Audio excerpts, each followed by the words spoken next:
Hello students. तो आज मैं आप सब लोगों को स्वामी विवेकानंद जी की जो किताब है सफलता के सोपान, इसका चैप्टर नंबर 5 बल और शक्ति, ये पढ़ करके सुनाने जा रहा हूँ। तो बल और शक्ति आप समझ रहे हो ना, आपके पास में जो स्ट्रेंथ होनी चाहिए, आपके पास में जो पावर होनी चाहिए। वो कहते हैं कि हे बंधुगण, तुम्हारी और मेरी नसों में एक ही रक्त का प्रवाह हो रहा है।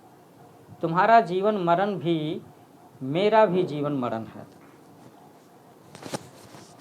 क्या कहते हैं वो कि तुम्हारा जीवन मरण भी मेरा भी जीवन मरण है।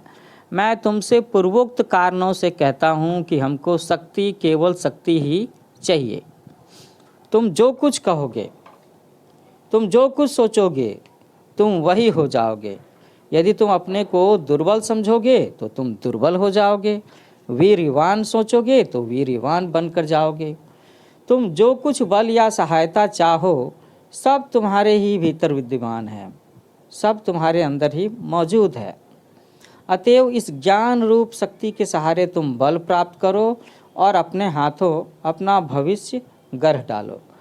कुछ बच्चे यहाँ पर बल और शक्ति में कंफ्यूज हो सकते हैं। तो यहाँ पर बात है कि हथियार को चलाने की जो कला है, तुम्हारे मांसपेशियों में जो ताकत है ना, वो शक्ति है। और तुम इससे जो हथियार बना करके प्रयोग करते हो, कर सकते हो, वो बल है। जितनी अधिक मेरी आयु होती जाती है, इतना ही अधिक मुझे लगता है कि पौरुष में सभी बातें शामिल हैं। और यह मेरा नया संदेश है। बच्चों, याद रखना कि कायर तथा दुर्बल व्यक्ति ही पापाचरण करते हैं एवं झूठ बोलते हैं। कायर जिसके पास बल नहीं है, दुर्बल जिसके पास बल नहीं है। तो कायर और दुर्बल वो व्यक्ति हो गए जिनके पास में शक्ति नहीं है, जानकारी नहीं है ना। ना तो उनके पास शारीरिक शक्ति है और न ही उनके पास मानसिक शक्ति है। तो ऐसे लोग गलत आचरण करेंगे, झूठ बोलेंगे। साहसी तथा शक्तिशाली व्यक्ति सदा ही नीति परायण होते हैं। नीति परायण, साहसी तथा सहानुभूति संपन्न बनने का प्रयास करो। यह एक बड़ा सत्य है कि बल ही जीवन है और दुर्बलता ही मरण। बल ही अनंत सुख है, अमर और शाश्वत जीवन है, और दुर्बलता ही मृत्यु। फौलादी शरीर हो और साथ ही कुशाग्र बुद्धि भी हो तो सारा शरीर, सारा संसार तुम्हारे सामने में नतमस्तक हो जाएगा। तो देखो बच्चों, ये कितनी बड़ी बात है कि अगर आप फिजिकली भी स्ट्रांग हो, साथ में आप इंटेलिजेंट भी हो, आपके पास में मेंटल एबिलिटी भी अच्छी है, तो आप चाहो तो सारे के सारे संसार को अपने सामने में झुका सकते हो। वो आगे कहते हैं कि निर्भीक बनो, फियरलेस। तथ्यों का सामना तथ्यों की भांति करो।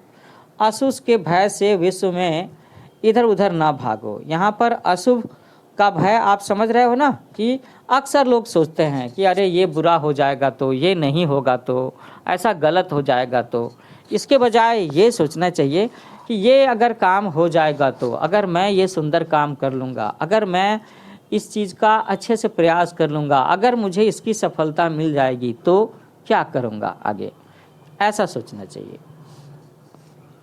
स्वामी जी कहते हैं कि उठो, जागो और सो मत।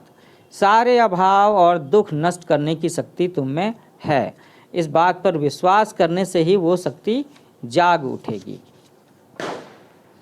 हर बात को रहस्यमय बनाना और कुसंस्कार, ये सदा दुर्बलता के ही चिन्ह होते हैं।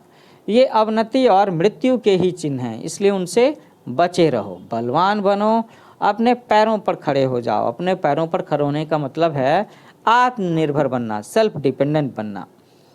सीखने का पहला पाठ ये है कि निश्चय कर लो कि बाहरी किसी भी वस्तु पर तुम दोष न मढ़ोगे, उसे अभिशाप न दोगे। इसके विपरीत मनुष्य बनो, उठ खड़े हो और दोष स्वयं अपने ऊपर मढ़ो। तुम अनुभव करोगे कि यह सर्वदा सत्य है। तो स्वामी जी कहते हैं कि भाई, किसी दूसरे पर अगर तुम दोष देते हो तो इसका मतलब कहीं ना कहीं तुम्हारी तैयारी में कोई कमी है। तुमने उस पॉइंट के बारे में नहीं सोचा, वो तुमसे छूट गया, तुमसे वो तैयारी ना हो पाई। असली तैयारी तो वही है ना कि जिसमें तुम किसी भी सरकमस्टांसेज में, किसी के भी अगेंस्ट, किसी भी विपरीत परिस्थिति के बावजूद भी खुद को सफल करने में सिद्ध होते हो। अपने दोष के लिए तुम किसी को उत्तरदायी ना समझो, अपने ही पैरों पर खड़े होने का प्रयत्न करो। सब कामों के लिए अपने को ही उत्तरदायी समझो। कहो कि जिन कष्टों को हम अभी झेल रहे हैं वो हमारे ही किए हुए कर्मों के फल हैं। यदि यह मान लिया जाए तो यह भी प्रमाणित हो जाता है कि वे फिर हमारे द्वारा नष्ट भी किए जा सकते हैं। आप समझ सकते हो ना कि जो प्रॉब्लम्स आपकी वजह से खड़ी हुई हैं तो आप उन प्रॉब्लम्स को सॉल्व भी कर सकते हो। विवेकानंद जी कहते हैं कि मेरे युवक बंधु तुम बलवान बनो, यही तुम्हारे लिए मेरा उपदेश है। गीता पाठ करने की अपेक्षा तुम्हें फुटबॉल खेलने से स्वर्ग सुख अधिक सुलभ होगा। मैंने अत्यंत साहसपूर्ण ये बातें कही हैं और इनको कहना अति आवश्यक है। कारण है कि मैं तुमसे प्यार करता हूँ। मैं जानता हूँ कि कंकर कहाँ चुभता है। मैंने कुछ अनुभव प्राप्त किया है। बलवान शरीर से अधिक अथवा मजबूत पुट्ठों से तुम गीता को अधिक समझ सकोगे। शरीर में ताज़ा रक्त होने से तुम कृष्ण की महती प्रतिभा और महान तेजस्विता को अच्छी तरह समझ सकोगे। तो स्वामी जी का कहने का आशय ये है कि स्वस्थ शरीर में ही स्वस्थ मन का निवास होता है।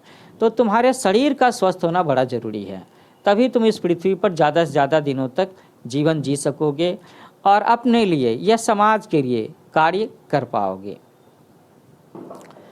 वो कहते हैं कि किसी भी बात से मत डरो, तुम अद्भुत कार्य करोगे। जिस क्षण तुम डर जाओगे उस क्षण तुम बिल्कुल शक्तिहीन हो जाओगे। डरना शुरू होने के साथ साथ ही तुम्हारी शक्ति का नाश होना शुरू हो जाता है, तुम कमज़ोर होना शुरू कर देते हो। संसार में दुख का मुख्य कारण भय ही है। यही सबसे बड़ा कुसंस्कार है। यह भय हमारे दुखों का कारण है और यह निर्भीकता ही है, यह फियरलेसनेस ही है जिससे क्षण भर में स्वर्ग प्राप्त होता है। अतएव उत्तिष्ठित जागृत प्राप्य वरान निबोधत। मत कहो कि हम दुर्बल हैं, हम सब कुछ कर सकते हैं। हम क्या नहीं कर सकते? हमसे सब कुछ हो सकता है। हम सब के भीतर एक ही महिमामय आत्मा है और हमें इस पर विश्वास करना होगा, करना ही चाहिए।